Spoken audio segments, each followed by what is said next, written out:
I became a street kid at age 13. Many times the things that occur in our life we think are in the way, but actually they're on the way. Dr. John Demartini is a polymath, a world-renowned human behavior expert, internationally best-selling author and speaker, and he's helped millions of people around the world break past their own limiting beliefs and reach their full potential. Has actually read over 30,000 books. I'm just curious, what was that moment in your life when you decided to get onto this path of personal transformation? I had a speech impediment, and about a year and a half old, I was putting strings and buttons in my mouth and going to a speech pathologist to try to use my mouth properly. My parents had to come to the school, and my teacher said, "I'm afraid your son will never be able to read, never be able to write," just couldn't do it. And I went from the normal reading to remedial reading to eventually wearing a dunce cap and being told that I was, unintelligent. Paul Bragg. And this one man in one night, in 1 hour, with one message, inspired me to believe that I could someday become intelligent and that I could learn how to read and write and speak properly. Today, I've been very blessed to travel to almost every country and write nearly 300 books in various fields just for me to help myself learn. How do you ensure that you continue to stick to your top values and don't get distracted with other low priorities? I learned that anything that requires any reminding, I delegate. And anything that I spontaneously love doing, I dedicate. You said, discover, identify what you're really good at. And I've been doing value for 46 years. It's mind-blowing to be able to help people see what's really their life is demonstrating they're committed to. Not what they think, because 99% of the time it's not what they thought, but what their life is demonstrating. There's only two things they can never take away from your life, and that is your love and wisdom. So that's the journey.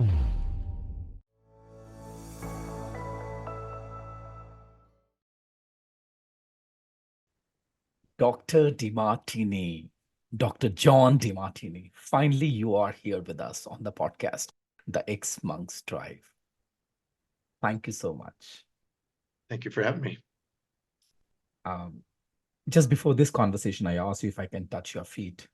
And why I asked you, I'm sure you know the culture in India that we bow down, we touch the feet of our teachers. And Dr. Demartini, I've been following you, I've been following your work, the impact that you've been able to create in the world for over 20 years now. I was telling you that I used to work for an organization where I used to lead a program called 7 Habits of Highly Effective People. And that's where I first came across your work. I can say that with a lot of humility, a lot of conviction, that every day it has served me. Every time when I was down, every time when I would doubt myself, every time when I would listen to people who would not trust me, I would go back to your audio. At that point in time, I had only audios available with the limited resources, with the limited money that I had. I'm appreciative of it. I didn't know anything about the background. I just know that I was looking forward to being on the show. So thank you for the opportunity. Thank you, Dr. John. Dr. Demartini, a few days back, I was sitting with another friend of mine who happens to be a monk. And I was very curious. I said, what led you to get onto the path of renunciation? And he said, Gaurav, you know what happens when you are living your life at the edge, or when you're living your life at total extremes, a revolution happens. That's where you encounter contrast in your life. And if I look at my life, there are several moments in my life which led to get onto the path that I've gotten into. I'm just curious, what was that moment in your life when you decided to get onto this path of personal transformation, psychology, understanding human behavior? Because at that point in time, when you got into this space, and you are a pioneer in this space, what was that defining moment of your life? Well, to make that moment meaningful, maybe I'd be wise to step back a bit beforehand. When I was born in 1954, I had a leg and arm that was internally rotated. And so the moment I was able to stand up at about age 1.5, I had to start wearing braces on my arm and leg. So that was a restriction, a constriction. that later encouraged me to want to be free, to want to travel, to not be constrained. Many times the things that occur in our life we think are in the way, but actually they're on the way, but we don't always see them initially that way. I also had a speech impediment. And about a year and a half old, I was putting strings and buttons in my mouth and going to a speech pathologist to try to use my mouth properly because it wasn't making sounds properly. Then I found out when I was in first grade that I wasn't able to read. When they were trying to teach reading, I just couldn't do it. And I went from the normal reading to remedial reading to eventually wearing a dunce cap and being told that I was, unintelligent. My parents had to come to the school, and my teacher said, "I'm afraid your son will never be able to read, never be able to write," because I wrote backwards and had an arm turned in, and probably not be able to communicate effectively, probably not go very far in life, probably won't amount to much. So that's where I started at elementary school, first grade. I made it through school by asking kids that were the smartest kids. So I learned to hang out with people that were more aware than me and to ask them questions. The quality of your life is based on the quality of the questions you ask. And to ask them questions, what did they learn from the reading? What did they get from the class? And as long as people would say things, I would be able to comprehend a little bit. But reading and writing was not working because of dyslexia. My parents moved from Houston, Texas to Richmond, Texas when I was 12. And we lived in a very low socioeconomic area where there was not any really smart kids. And I didn't have anybody to help, and I ended up failing and dropping out of school. So I became a street kid at age 13. And then I had already picked up some surfing. I wasn't good in academics, but I could stand on a surfboard. But of course, Texas wasn't the surf capital. So at 14, I decided I was going to go to California. And I hitchhiked to California from Texas. And I met a man on the way there that inspired me and said, there's only two things they can never take away from your life, and that is your love and wisdom. I met him on the street, and he took me to a library, and he told me to learn how to read. So that individual turned out to be Howard Hughes. And he inspired me at age 14 to want to learn to read, but I still didn't do it then. But he inspired me to the idea of how to gain love and wisdom. My cufflinks today say love and wisdom because of that.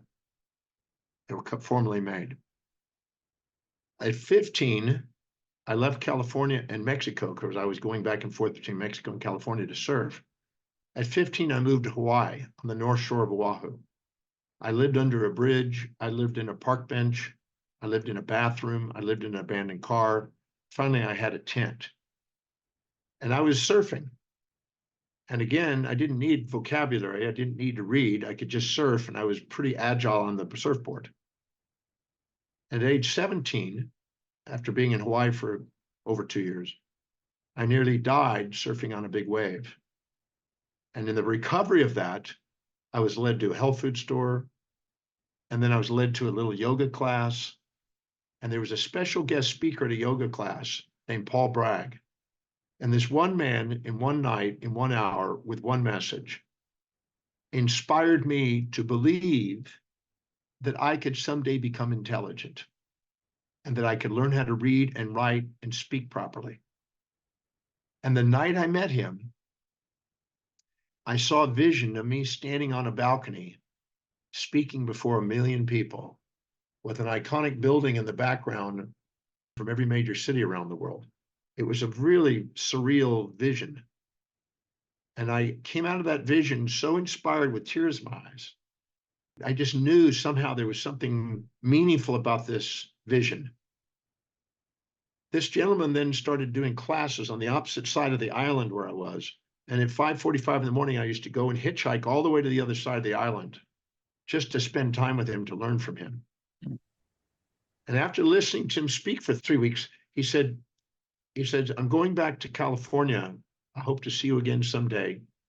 And I was affected by that. Actually, my mentor's leaving. In India, that's like the guru saying no longer. And I I walked up to him, and I never had the courage to walk up to him. I was a little overwhelmed by him. I walked up and I said, "Sir, you told me at the Sunset Recreation Hall 3 weeks ago that whatever I saw in my vision will become my reality." And he said, "That's right, young man." I said, "Well, sir, I don't know how to read. I don't know how to write properly, spell properly. I have learning difficulties. Hmm. But I saw that I would become a teacher and travel the world and teach. That was in my vision." He smiled at me and he said, is that your only problem, son?" And I said, "No, that's my only thing that I can think of that's my problem." He says, "That's not a problem. I want you to say to yourself every single day for the rest of your life that I am a genius and I apply my wisdom." Now, when I said that with him that one moment, I didn't even know what a genius was. And I didn't have any idea, and I certainly didn't feel like one, because I thought, I can't even read. What am I saying I'm a genius for? But he said, say that every single day, never miss a day, until the cells of your body tingle with it, until the world begins to understand it. So I started saying that in 1972, and I've never missed a day since.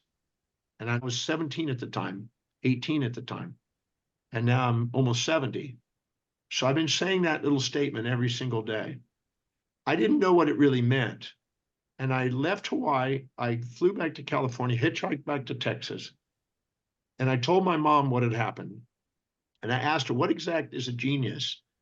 And she said, people like Albert Einstein and Da Vinci. I said, well, then get me everything that I can get on these characters. And I want to learn how to read, and I want to write properly. I want to learn how to spell. And with the help of my mom, which allowed me to go to a dictionary and memorize 30 words a day, I would write the word 20 times. I would spell it properly 20 times. I'd put it in a sentence 20 times. And I would recite it verbally 20 times and pronounce it. And I had to go into my mom and share 30 words a day properly spelled in the meaning and the word and the sentence. And I grew my vocabulary over the next 2 years, 20,000 words. And I was able to go back to school and eventually excel and read. And I practiced speaking and I practiced writing. And every day since then, I've spoken, I've written, and I've spelled. And I just never gave up on that dream. And today I've been really blessed to travel to almost every country. I've still got about 20 to go. Speak, read voluminously, 30,000, almost 31,000 books now, and write nearly 300 books in various fields, just for me to help myself learn and to be able to have something to share that's meaningful. So that's the journey. And I can't think of anything else I'd rather be doing than teaching, researching, writing, and traveling the world. That's the things I love. I've delegated everything else away.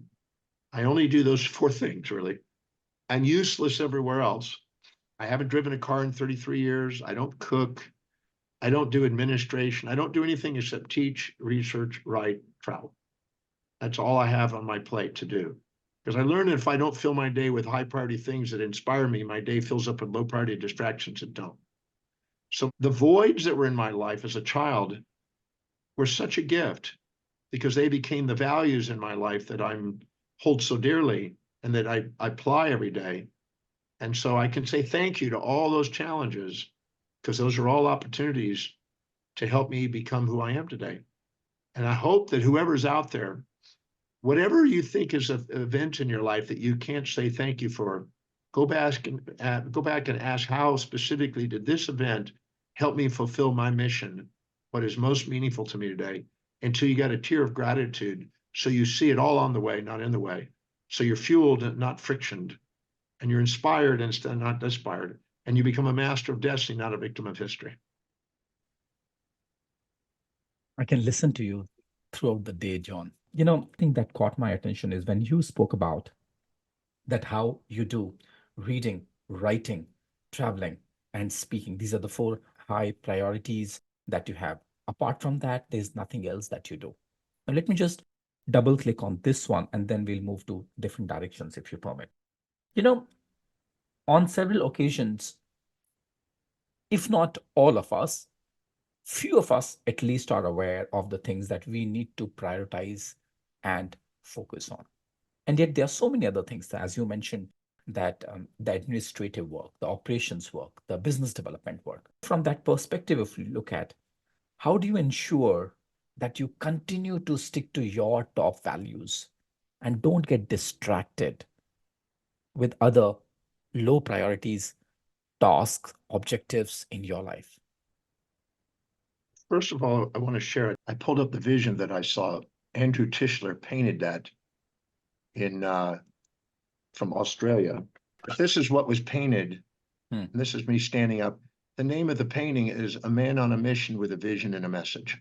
And so that's the image that's in my office. It's 5 foot by 4 foot. Wow. And it's the dream that I had to reach the world with a message. This is so beautiful. Now, how do I stay focused? I learned in 1978 about the importance of values because I wanted to know why do some people walk their talk and some people limp their lives. And I found that each individual has a set of priorities, a set of values, a hierarchy of values that are unique to them. Whatever's highest on the list of values is intrinsic, and they spontaneously are inspired to do that. They require no external motivation, incentive, or any form of push to get them to do it. But anything that requires extrinsic motivation, reminding, or motivation of any form is not the highest value. And anytime you're doing those lower priority things, you create feedback in your brain to let you know that these are means to an end, but not the end in mind. So I learned that anything that requires any reminding, I delegate. And anything that I spontaneously love doing, I dedicate. So either dedicate or delegate. Or delegate. Now, what I did is I found a way of packaging what I'm dedicated to, the highest priority, which is teaching, in a way that it produces some sort of sustainable fair exchange transaction to generate the income to delegate all the other things. I find somebody that spontaneously is inspired in their highest value to do that, and I go back and do what I am doing. Gary Keller says, find that one thing that you're great at, the core competence that Warren Buffett mentions, the thing that you have your core intelligence, your epistemological excellence, you find that. Your teleological purpose, you find that. Your ontological identity, you find that, which is your highest value. In my case, it's teaching. The second highest value is researching and writing, gathering information to share. And the third one is traveling the world. I don't do the rest of the stuff.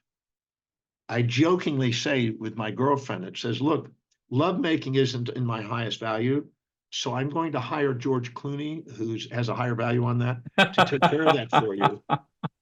And I said, would you still love me for that if I did? And she said, I love you even more. So I delegate, I'm joking about that. Wow. All the low priority distractions are all the feedback mechanisms to let you know that you're not focusing on the highest priority. When people say, I get distracted from what I say is highest priority, it's not the highest priority. They just think it is. You're trying to fit into somebody else's value system if you think you need to be distracted from it. It's not yours. Finding out that core one. That's why I have on my website, on drdemartini.com, the value determination process to assist people in narrowing that down so they can start targeting their actions and priorities really according to what their life demonstrates is important, not what they think is important. You said, discover, identify what you're really good at. Now, if I look at my life, Dr. Demartini, there are certain things that I'm good at. There are certain things that people tell me that I'm good at. It could be my ability to connect with people, my ability to sustain genuine relationships, my ability to extract wisdom from people. I might not be very good at speaking, but people tell me that, Gaurav, you are relatively decent, good at asking questions. Now, what is the process that I can follow that could help me and our audience to identify what is my unique gift? What is my superpower? Well, that's why I basically put together a value determination process, which is complimentary on the website, free for people. It's private. If you look, there's a thing called proxemics, which is a study of personal space around you, your territories. And if you look very carefully, things that are really, really, really, really important to you and valuable to you, you keep close to you. And things that aren't, you discard, you toss, you throw away. So if I gave you a gift and it had zero value, you put it in the trash. If it had a little bit of value that you thought would help other people, you'd hand it to somebody. But if it was extremely valuable to you, you would not, you'd keep it around you in your personal and intimate space, like a wedding ring or computer. In most cases, computers are up at the top for most people, particularly in business, because they're interacting with the computer on a daily basis. It's an important thing for people. But it could be a cell phone. If you're a mother and your highest value is children, your children are around you all day long. So whatever you keep in your intimate and personal space, which is 1.5 to 4 feet around you, within grasp, and that you're interacting with your senses and your motor actions. If you look at what the top three items you keep there most consistently, it gives you an indication of what you really value, because your life demonstrates your values. Your life demonstrates it. It speaks louder than your words. Many people say, I want to be financially independent, but their actions show that they're spending money on consumables that depreciate in value instead of buying assets. So they really don't have a value on wealth building. They have a value on spending money and have the lifestyles of the rich and famous.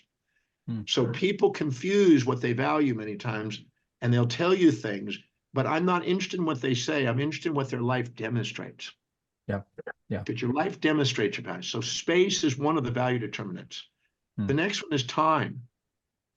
You find time, make time, and spend time on things that are valuable to you. You're not going to miss out on your podcast. You're going to make sure you do your podcast. You're not going to miss out on connecting people and asking questions and then extracting spiritual wisdom from them, because that's your mastery. That's where your core is. Maybe it's not about the speaking. I'm more the speaker. Maybe yours is extracting wisdom by questioning. But whatever that core competency is that you love doing, you will spend the time, find time, make time for that. So if you look at what you spend your time on most, out of your 24 hours, take away your sleep, look at your day, imagine a drone looking over you objectively, how are you filling your space and your intimate space and personal space, and how you're spending your time, it reveals more about what actually value than what you say. And I've been doing value determination for 46 years, and I'm certain about that. I've asked thousands, millions of people about their values, but I'm not interested in what they say, because they'll lie to themselves, because they'll tell you what the social idealisms and traditions and conventions are dictating instead of what your life is demonstrating. The third one is, what is it that energizes you? Because when you're doing something that's really high in your value, your energy goes up. And when you're doing something it's not high in your value, you're kind of drained. Your reticular activating system wakes you up or puts you to sleep accordingly. When you're doing something that's high in your value, you have more energy at the end of it than when you started. You know, if you get on a podcast and you're engaged in a podcast, at the end, you're more energized than when you started, because you're inspired by what's happening. So you look at what are the three things that are most energizing? What are the three things you fill your space with? What are the three things you spend your time on most?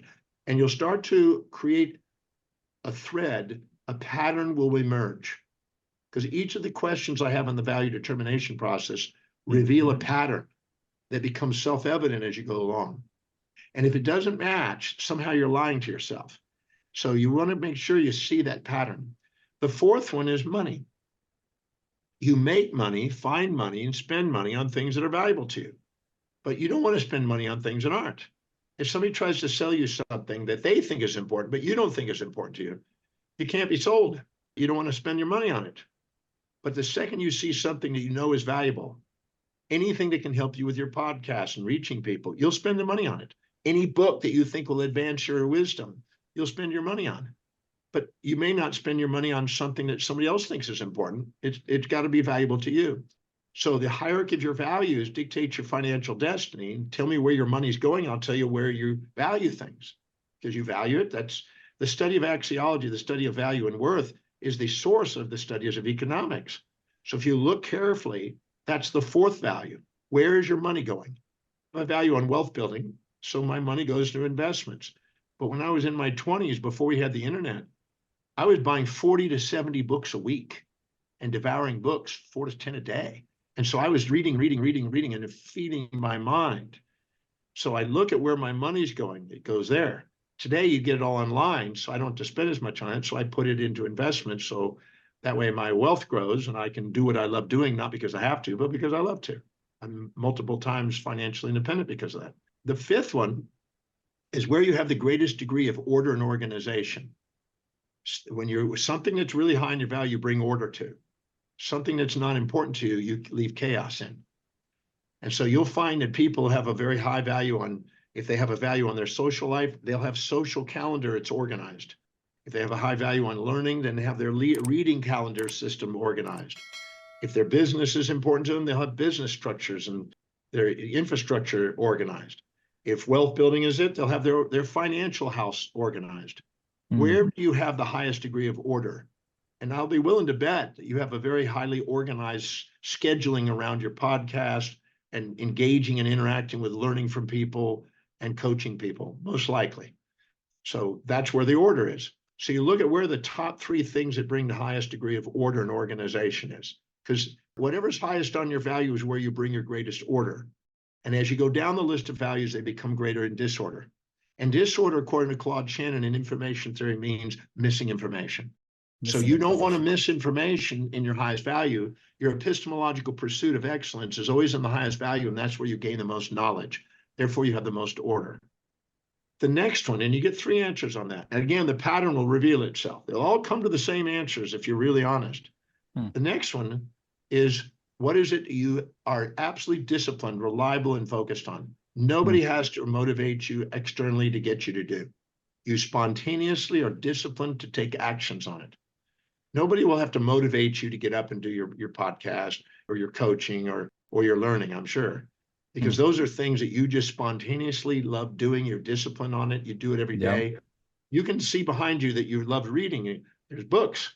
You know, I have thousands of books in my possession. So that's why you're going to be making sure you interact with people, ask people questions, learn as much as you can, and so you can share that and make a difference in people's lives. So you look at that, and those are the first six. The seventh one is, what are you thinking about how you would love your life to be that shows evidence of coming true? Now, many people, when they ask that question, they'll write down what they're thinking about that's not coming true, or they'll write things that are coming true that they don't want. And that's not the question. The question has three parts. What is it that you think about how you would love your life to be that is actually coming true? Because in your highest values, you don't stop. You're relentless in the pursuit of the fulfillment of those, and they come true over time. It may be gradual, but they keep coming true. So I had a dream to travel the world and teach. I have evidence of it. There's evidence that I'm traveling. I've done over 21 million miles in flying now. And I don't know how much, in nearly 1.5 million miles in sailing. So I'm constantly traveling. There's evidence of that. Constantly teaching. There's evidence of that. I've already done 49 presentations this year, and there's not even been 49 days. And so you look carefully at what your life demonstrates that you love have happening, that you've been thinking about and making come true. Because your innermost dominant thought becomes your outermost tangible reality, and your innermost dominant thought is an expression of what you value most. The next one is visualization. Whenever you're living in your highest value, your blood glucose and oxygen goes into the forebrain, into the medial prefrontal cortex, which is the executive center, which is the gratitude center. And it's connected to the V5, V6 associative areas on the occipital parietal temporal junction, the supramarginal gyrus of the brain. And you're able to see a vision. And those with a vision flourish, and those without a vision perish. So what are you seeing in your mind's eye, like that vision I just showed you, about how you want your life that's showing evidence of coming true? What is the vision that's coming true, that you're holding, that is an inspiring vision that you're thinking and visualizing constantly? So I've been seeing myself stepping foot on every country on the face of the earth and sharing information with people since I was 17, since the night I met Paul Bragg. That's never gone away. And that's coming true. I literally have every country. I've spoken in 70 cities around the world. And so I keep records of any. One of the signs you really have a value on something is that you keep records of it, the metrics to make you refine yourself to pursue it. So I keep metrics of everything.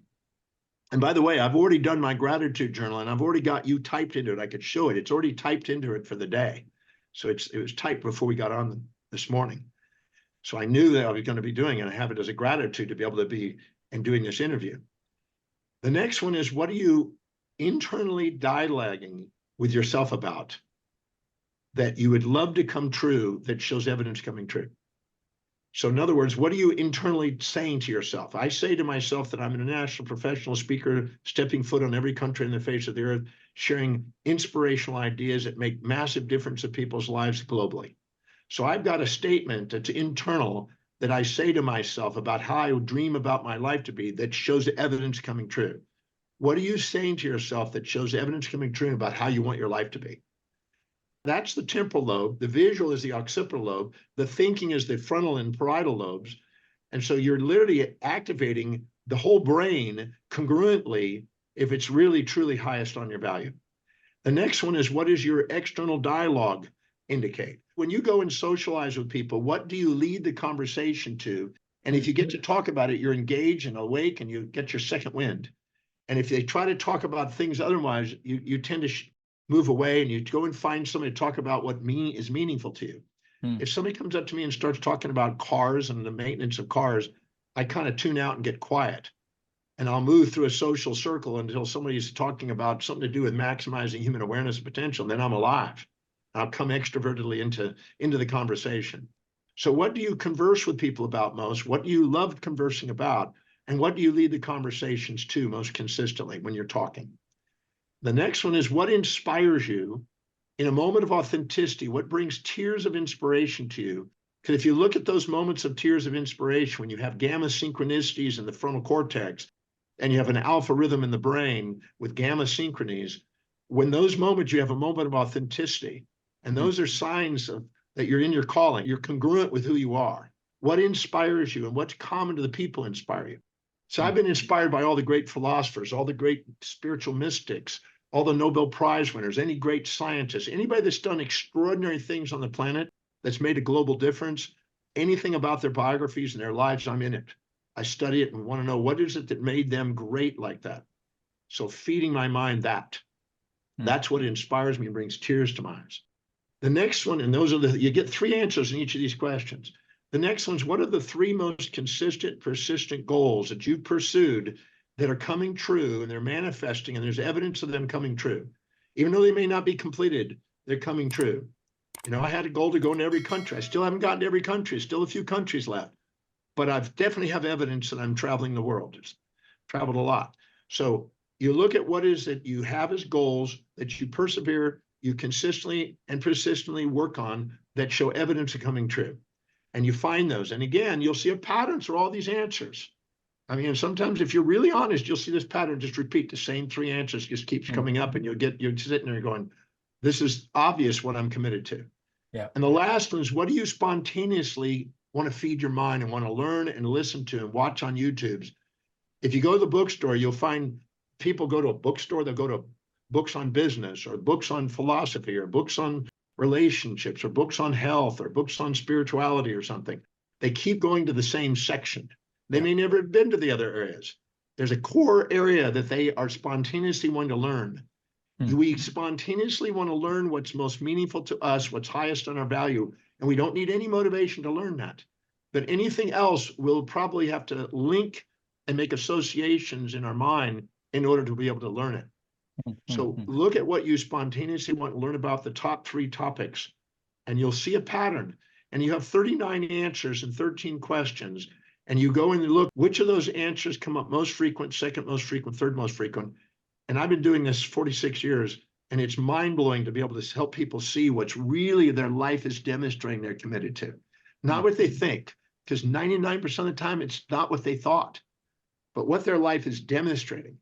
Because there's so much injected values from outer authorities in people's lives that cloud the clarity of what they really feel called to do.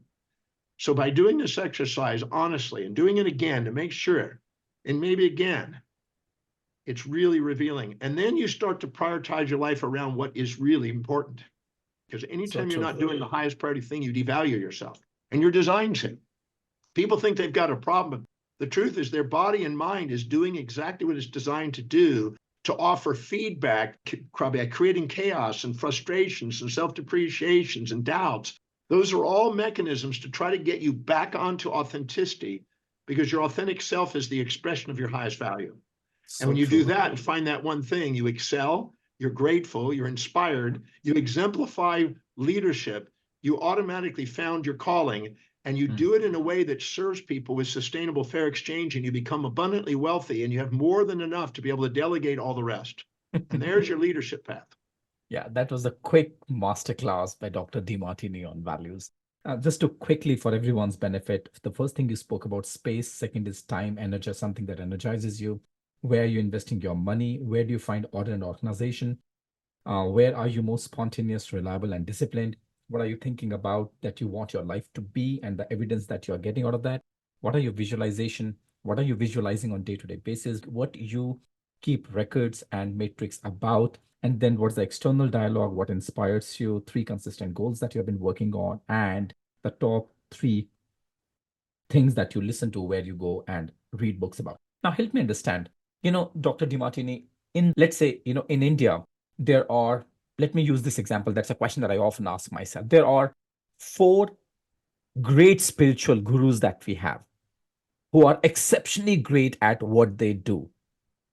And I've never seen them collaborating. If the mission is same, the skill set is same, the competence that they bring is same, and yet I've not found these people to collaborate and become a force to reckon with for the world. How do you look at collaboration, and what triggers the competitiveness in an individual? Well, I can speculate, because unless I talk to each one, I know some of the gurus you may be talking about. I've met some, but without actually dialoguing with them and finding out their reasons and motives, there's probably distinctions.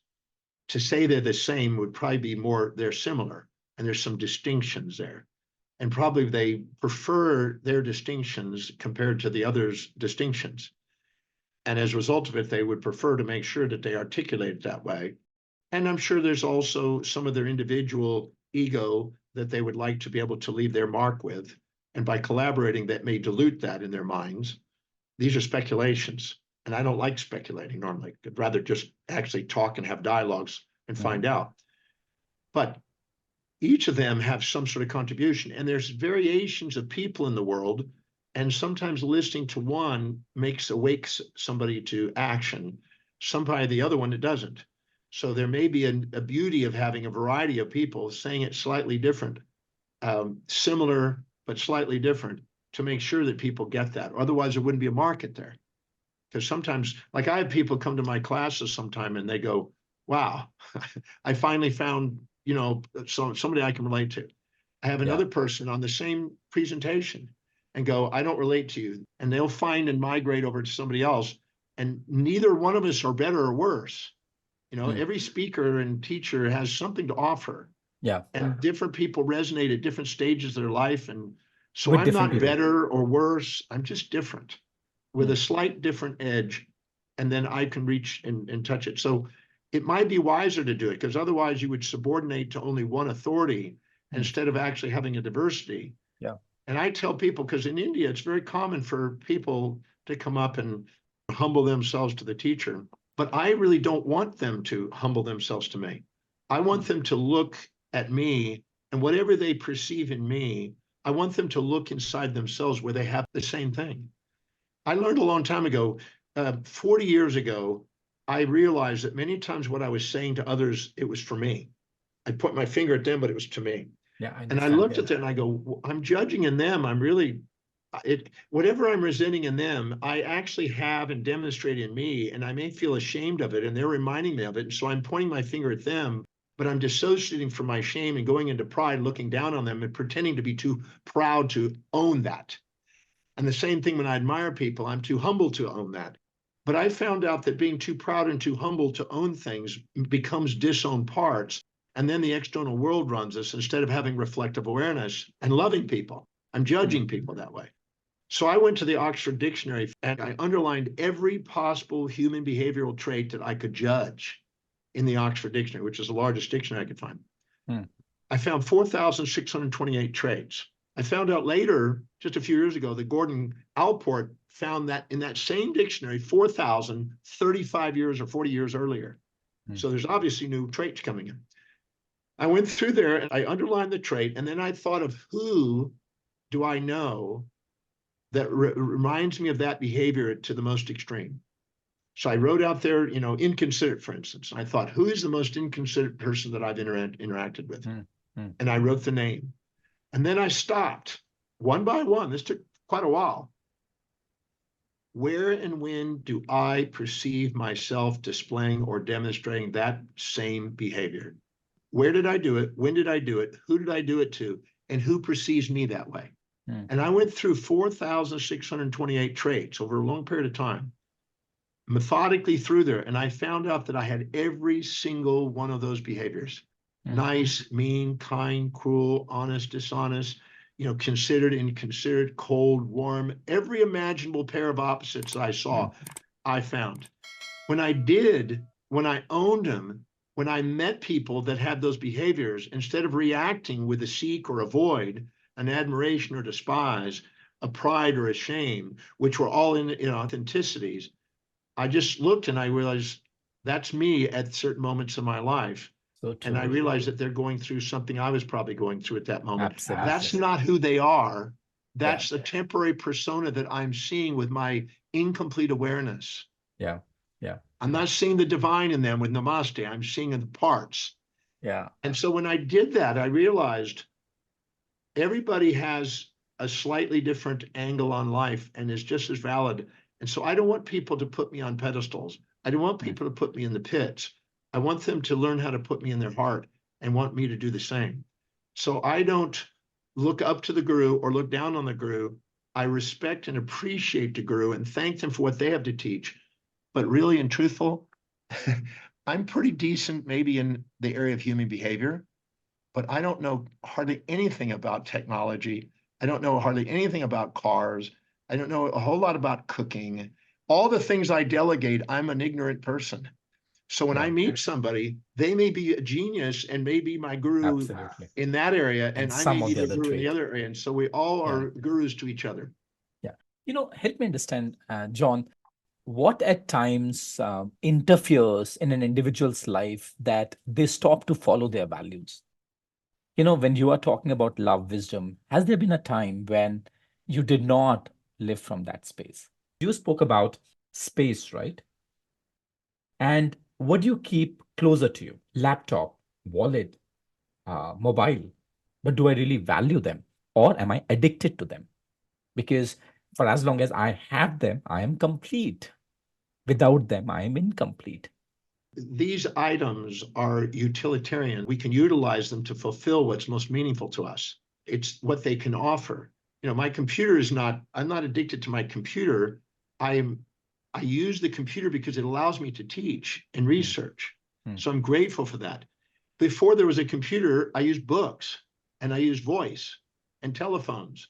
So whatever technology comes along that allows us to be more effective and efficient, I'm deeply appreciative because it allows me to do what's meaningful. It's not the item, it's the item's ability technologically to help me fulfill what's meaningful to me. Makes so much sense. And coming back to your values, when you said love and wisdom, what does love mean to you? What does wisdom mean to you? There's a new movie that they're about to film. They've asked me to be in it. It's about love. And most people think of love, they think of romantic love, and they think of the survival of the species and the procreation of offspring and things. And that's a form of love. That's a form of physical expression of love. It's an infatuation to procreate. But there's a deeper love, a more profound love, which I define as the synthesis and synchronicity of all complementary opposites, which allows you to love pretty well everything and anything from a really depth state of consciousness. And it's the love of the universe. It was Albert Einstein that said it was enough for me on a daily basis to sit and contemplate the intelligence that permeates the universe, the order that's in the universe. And so the second we have this synthesis and synchronicity of opposites, where we see simultaneous contrast, no matter what the scale, no matter what the pair of opposites is, we see the hidden order and we're in a state of awe and speechlessness and appreciation and love for the universe. To me, that's the love I'm talking about. And the wisdom is seeing that there is a hidden order in the apparent chaos in your life.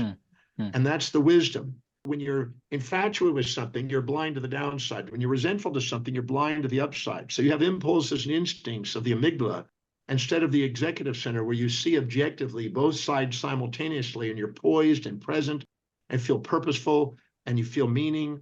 Aristotle called them the golden mean, the highest of virtues, where it was the balance between the excess and deficiencies of awareness. So I'm a firm believer that that's what love is, and wisdom. And the philosophia, the love of wisdom and the wisdom of love, are the two things that nobody can take away from you. That's the essence of the pure consciousness. You know, in the tantric tradition or whatever, pure consciousness is the state where you're seeing both sides simultaneously and untouched by the illusions of opposite separations, but you're present. Having spent around 5 decades in understanding human behavior, today, if you look at, what are you curious about? What are you looking forward to? I read every day. I'm working on a book on the evolution of morality in history. So I'm going all the moral constructs and everything else and putting it into a new overview of it. I just recently wrote a textbook, a big 2-volume textbook, 1,000 pages, on the brain and consciousness. And is the brain an expression of consciousness, or is it the source of consciousness? And all the arguments on that. And I wrote a book on philosophers of the Western world and Eastern world the year before. So whatever I'm inspired by, I research, I write about, because that way I'm able to share that information and restore the information. I found that whatever I teach, I retain more. So if I learn something, I teach it right away. The faster you put those together, the more retention. So I'm constantly learning. I worked on something on continuity illusions. You know, when you see things, right now I'm looking at you, they're actually little grains of pictures, but they're put together so smoothly that it looks like it's a continuum, but it's actually pixelated and it's actually in segments. But it looks like a continuum. And I was looking at, how does the brain do that in the superior colliculus for the visual and the inferior colliculus in the mesencephalon? How does it work? How does that do it in the brain? What is the distinctions that our brain does that makes us love or judge? And how do we use the brain maximally to be able to love life and to be inspired by life? So I'm constantly redoing things on down to the quantum level. I mean, I've written books on quantum theory and astrophysics and every imaginable field that might give me some clues to assist in the mastery of human beings. Yeah. And let's say there's a book written on you, and the title is, What Does Dr. Demartini Know for Sure? And if there's one word or one sentence written in the book, what would be written there? He knows that he feels called to be a teacher and to research and writing. That's the one thing I know inside myself, that my life demonstrates, that I feel called to teach and research and write and share. Thank you so much, Dr. Demartini. I could not ask for more. Thank you so much for being so generous. You are love, you are wisdom. Shukran. Thank you for the opportunity to be with you and on your show and for these lovely questions. Thank you.